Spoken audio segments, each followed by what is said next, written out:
Hi, this is Jim from mywaterearth.com. Today we're going to do some comparative readings with our TDS meter here. This guy will sometimes come with your new filtration system that you buy, especially if it's a RO or reverse osmosis system. Um, they're basically tools used as indicators for how long your filter has to go. They all have a work life, and they last sometimes last 6 months, sometimes last a year, but eventually they'll go. And this guy here can be used to let you know that date is coming. Um, right now, what we're going to do is we're going to measure the TDS or total dissolved solids in my incoming raw water from the faucet, and we'll run that same water through the ultimate water purification Perky stainless steel 2.25 gallon filtration unit, which is it's a pretty cool unit. I'll run it through there, and we'll get a reduction, and we'll find out how good this guy works.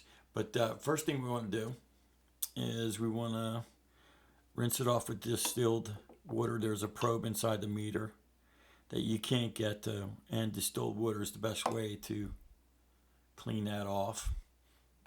Then what we'll do is we'll turn it on, and let's see, it will zero it in 0 parts per million, and we want to make sure that's solid black and it's not fluctuating.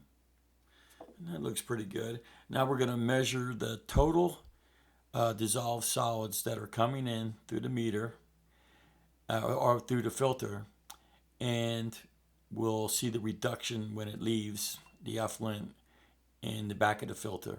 I'm expecting to see at least 80%, but 90%, I'm pretty certain we'll see 90%. What is a good reduction is anything after over 80% done by RO filters should be good enough. And so let's see what we get here. So this is the first reading, the initial reading.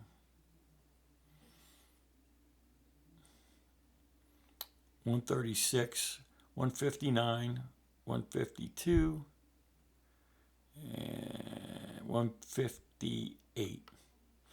Okay, that's going to be the rounded off number 158. Parts per million, ppm, and that'll be what's coming in, which is about standard. It's going to be under 200, but it's going to be around that. And that's about normal for water systems around the states. It's not bad. It's not good. What we're going to do is work on getting our water a little bit more healthier. So let's take that 158 TDS, and what we're going to do, we're going to measure what comes out, or the effluent of the Berkey, which I ran the city water through, and let's see what we get. So it's 158, and what we'll do is we'll zero that out, and you have to make sure with these meters that they zero out flat. Okay, and again it switched the temperature, so I'm going to get back in the mode. There we go. All right, we should be able to get it's 158 coming in, and this coming out 9. Is it 9 or 6? And it's going to be 9. So 9 parts per million is what we got coming out. And I think I said 159 coming in. So that reduction, if I can off the cuff, it's going to be in the 90% reduction, which is great. You know what I mean? We had 159 parts per million coming in, and we got 9 coming out.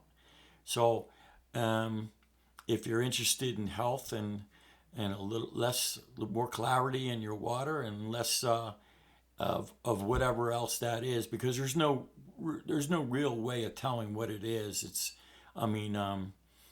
This meter won't show you any chemicals or contaminants that are involved with the sample. It's basically an indicator. It's a tool, and the tool will give you an indication of how good your filter is. So you know it's what's in there coming in. It's about 159. You can measure it again. It'll be 170 or it might be 150, but on an average, it's going to be that 160. And then you're going to see the percent. If you see the percent go up, and say it drops down to 70 or 75, and you know it's time maybe to take the filters out, those black filters, and clean them. You can clean them with dishwashing liquid and a little scouring pad on the back of a sponge. You can clean them off, rinse them up, prime them like you did when you first put them in, and put them back in. If they don't work after that, then you know it's maybe time to swap them. I think these Berkey black filters will last up to a year with standard use. So you know after about a year you're gonna need new filters. And this is just a great tool. And using this comparison and to see where you are on that life of the filter. And so take your readings every month or every other month is good enough. And keep this in the box, and you'll know exactly when to swap out those filters. I'll see you on down the road.